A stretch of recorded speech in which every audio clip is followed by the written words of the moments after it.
Back to don't facts for you channel. శ్రీకృష్ణుని వరించిన మీరాబాయిలా, శ్రీరంగనాథ స్వామిని వరించిన గోదాదేవిలా, శ్రీశైల మల్లికార్జున స్వామిని భర్తగా భావించిన మహాభక్తురాలు అక్క మహాదేవి. ఇక శ్రీశైల అడవుల్లో అక్క మహాదేవి గుహల్లో ఏర్పడిన సహజ శివలింగ దర్శనం ఒక అద్భుతమని చెప్పుకోవచ్చు. మరి అక్క మహాదేవి ఎవరు? అక్క మహాదేవి గుహల గురించి ఈరోజు వీడియోలో మనం తెలుసుకున్నాం. అలాగే మొదటిసారి మన ఛానల్ చూస్తుంటే లైక్ చేయండి, షేర్ చేయండి, సబ్స్క్రైబ్ చేసి పక్కనే ఉన్న బెల్ ఐకాన్ అనేది తప్పనిసరిగా యాక్టివేట్ చేసుకోగలరు. ఇక టాపిక్లోకి వెళ్ళిపోయినట్లయితే, ఆంధ్రప్రదేశ్ రాష్ట్రం కర్నూలు జిల్లాలో కృష్ణానదీ తీరంలో ఉన్న దట్టమైన అరణ్యంలో శ్రీశైలం నందు సముద్ర మట్టానికి దాదాపుగా 458 మీటర్ల ఎత్తున్న కొండపైన వెలిసిన అతి పురాతన శివ క్షేత్రం శ్రీశైలం. ఈ ఆలయంలో శివుడు మల్లికార్జున స్వామిగా పూజలు అందుకుంటున్నారు. అది అందరికీ తెలిసిన విషయమే. ఇక్కడ ఉన్న మల్లికార్జున స్వామి ద్వాదశ జ్యోతిర్లింగాల్లో ఒకటి. అంతేకాకుండా ఇక్కడ ఉన్న బ్రహ్మరాంబికాదేవి అష్టాదశ శక్తిపీఠాల్లో ఒకటి.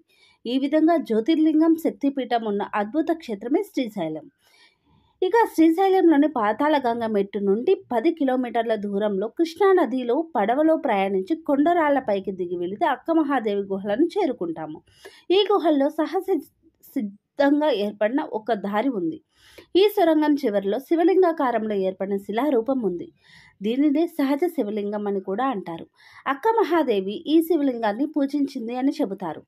ఇక పురాణం విషయానికి వస్తే, కర్ణాటక రాష్ట్రంలో సుమతి సిర్మల శెట్టి దంపతులకు అక్క మహాదేవి జన్మించింది. ఆమె తల్లిదండ్రులు తమ బిడ్డ పార్వతీదేవి అంశగా భావించి ఆమెకు మహాదేవి అనే పేరు పెడతారు. ప్రతిరోజు శివ పంచాక్షరి మతాన్ని జపిస్తూ పెరుగుతుంది.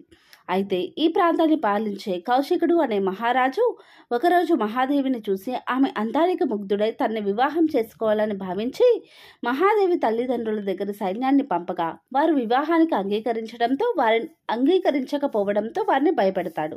అప్పుడు మహాదేవి, నేను పెట్టిన షరతులకు అంగీకరిస్తే వివాహం చేసుకుంటానని, షరతులను ధిక్కరిస్తే రాజ్యం నుండి వెళ్ళిపోతానని చెప్పగా ఆ రాజు వాటికి అంగీకరిస్తాడు. ఇక షరతుల ప్రకారం మహాదేవి నిత్యం శివుణ్ణి పూజిస్తూ ఉండగా ఒకరోజు ఆమె వ్రతాన్ని భగ్నం చేసి ఆమె చీరను లాగి, నీవు మహాభక్తురాలవు కదా, నీకు వస్త్రములతో పని ఏమి అని ప్రశ్నించగా తన కేశాలనే వస్త్రముగా భావించి శరీరం నిండా కేశాలను కప్పుకొని అలా జీవితాంతం కేశాంబరిగానే ఉండిపోయింది. ఇక రాజ్యం నుండి బయటకు వచ్చిన మహాదేవి అప్పటికే ప్రజలను భక్తి బాటలో నడిపిస్తున్న బసవేశ్వరుడు అల్లమ్మ ప్రభువు భక్తుల కోసం ఏర్పాటు చేసిన వేదికను చేరుకొని శివుడి మీద తనకి ఉన్న అభిప్రాయాలను చెప్పగా ఆమె పాండిత్యానికి ముగ్ధులైన వారు ఆమెను అక్క అనే బిరుదును ఇవ్వగా అలా మహాదేవి అక్క మహాదేవి అయినది. అలాగే ఆమె భక్తిని చూసిన వారు ఆమెను శ్రీశైలానికి వెళ్ళి మల్లికార్జున స్వామిని ధ్యానించమని సూచించగా అక్క మహాదేవి దట్టమైన అరణ్య ప్రాంతంలో ఉన్న శ్రీశైలానికి వచ్చి స్వామిని పూజిస్తూ ఒక గుహలో ఇక్కడే మల్లికార్జున స్వామిలో ఐక్యం అయిందని పురాణం. ఇక్కడి మహాభక్తురాలైన అక్క మహాదేవి కన్నడంలో దాదాపుగా 400కి పైగా వచనాలు వ్రాసినట్లుగా కూడా ఉంది. ఈమె తన అన్ని రచనల్లో కూడా చిన్న కేశవ అనే పదంతో ముగించినట్లుగా చెబుతారు. అక్క మహాదేవి విగ్రహం ఇప్పటికీ మల్లికార్జున గుడిలో ఉన్న మర్రి చెట్టు పక్కన ఒక చేతిలో రుద్రాక్షమాలను, మరొక చేతిలో శివలింగాన్ని పట్టుకొని ఉంటుంది. అయితే భూమికి 200 అడుగుల ఎత్తులో 200 అడుగుల పొడవు, 16 అడుగుల వెడల్పు గల ఇక్కడి సహజ శిలాతోరణం అద్భుతమనే చెప్పాలి. ఇక భక్తి ఉద్యమానికి కొత్త ఊపు ఇచ్చిన గొప్ప రచయిత్రి, అలాగే ఆ పరమశివుణ్ణి తన భర్తగా భావించిన గొప్ప భక్తురాలు అక్క మహాదేవి.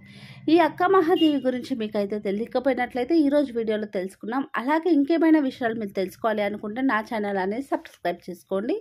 పక్కనే ఉన్న బెల్ ఐకాన్ అనేది యాక్టివేట్ చేసినట్లయితే మా యొక్క వీడియోలు మీకు నోటిఫికేషన్ రూపంలో రావడం జరుగుతుంది. Thank you for watching don't facts for you channel. Bye.